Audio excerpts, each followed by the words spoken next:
নবীর সন্তানদেরকে আমি আল্লাহ পাক রব্বুল আলামিন দুনিয়া থেকে নিয়ে আসছি আমার কাছে। আমি আল্লাহ পাক রব্বুল আলামিন একমাত্র বেঈমান কাফিরদের এবং নবীর নবুয়তকে সংরক্ষণ করার জন্য। সুবহানাল্লাহ। সাধারণ দেখেন একজন মানুষ আমরা দুনিয়াতে দেখি এক নেতার কাছ থেকে তার সন্তান থেকে জন্মগ্রহণ করে তার সন্তান নেতা হয়, তার পাওয়ার মানে এমন পাওয়ার মানে। আবার একজন এমপি সাহেবের ছেলে যদি আবার এমপি হয়ে যায় তার পাওয়ার হয়।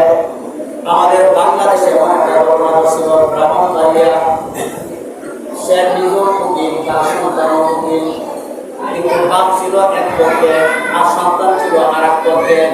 ভোটের উপর হাজির হলো বাপ আর সন্তান, দুজনে আপনার উকিল অ্যাডভোকেট। একজন ছিল পক্ষে আর ছিল বিবাদী পক্ষে। তখন ছেলে বলতেছেন, মাননীয় আদালত জজ, আমার বাপ এই মামলার কোনো কিছু জানেন না, বুঝেন না।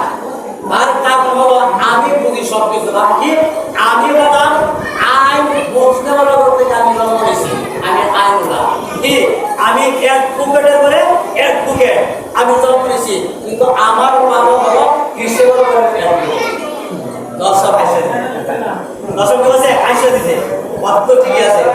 আমার বাবা হিসেবে করে অ্যাডভোকেট, আমি হলাম অ্যাডভোকেটের বলে অ্যাডভোকেট।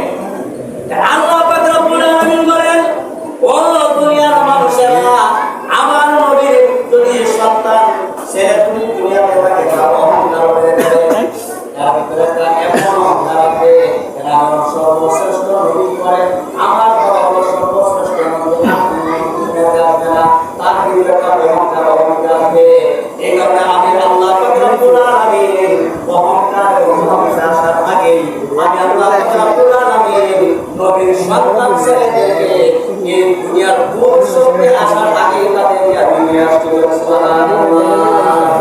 যেমন বেমান তাদের আমরা বলতেছি কি আল্লাহ পাক রব্বুল আলামিন সব কিছু সমাধান দেওয়ার জন্য